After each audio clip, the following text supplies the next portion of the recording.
I'm going to go through some material rather quickly.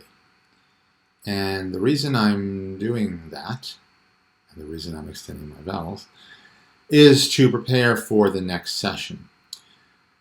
But I'm going through it quickly because I only want to dive deeper into this if you are interested. If you're willing to go deeper, I believe it will accelerate and help maintain the fluency, but it's up to you. I also have a book on Amazon at a very minimal price that you can read and will cover a lot of these bits of information. So we have these four quadrants. The upper left is kind of when you're lost in the mind. I have this phrase called the upper left advocates. That is the negative free child, the negative adaptive child, the negative controlling parent. If you're involved with one of those, or if you're involved in a debate between them, then you're not paying attention to the idealized parental figure. So that's the upper left. And in this diagram, it's called the limit or threshold. This is where we're limited by some finite view of ourselves. We're chasing a self-image, conditional self-love, the need for protection and control. A lot of the work of Dr. Margaret Paul, if you're interested, look it up, or we can work with you on that. Happens there. Then, if you want to move to the idealized parental figure, one of the ways you do that is by leaving the debate. You let it voice. You clearly let these voices state. And when we do the Byron-Katie worksheet, you access that in question number 3. How does it feel when this thought is believed to be true? In question 4 in Byron-Katie, who would I be without this thought? It's kind of the same thing as moving to the sublime. You're not making an effort to maintain the thought process, the image, the proof of self-worth. You're not trying to protect and control. You're no longer in the negative adaptive child, negative free child, or negative controlling parent.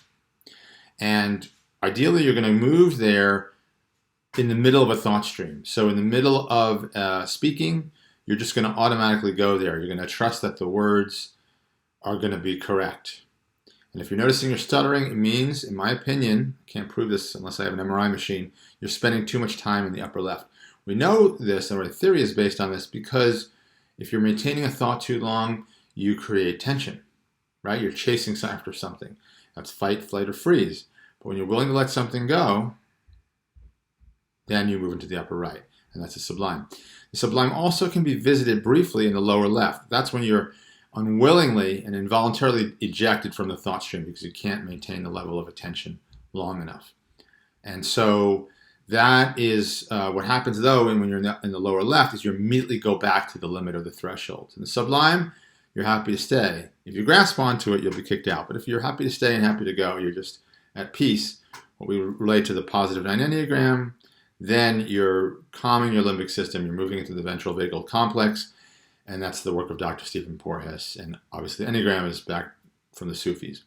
But if you're in the lower left, then you're like, okay, I got to get back to whatever I was chasing. My image is in danger. I need to protect and control. I need to remember what the negative adaptive child, the negative free child, or the negative controlling parent was saying.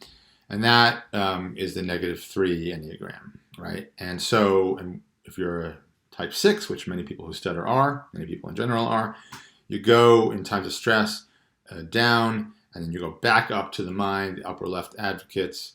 Those 3 voices, the negative free child, negative adaptive child, and the negative controlling parent, are really a debate between your base Enneagram type, your 6 if that's what your base is, and your negative 3 if that's what your descended one is. And so that's all that trying to figure out. I'm not going to talk about the lower right. You can ask me about it later if you're interested. Okay, moving on. So there's a person who stutters. And there's people who are willing to explore meditation or currently exploring meditation in Byron-Katie, and I mentioned Enneagram and transactional analysis and Dr. Margaret Paul and all this deeper inner work. And I'm really hoping you're interested in B.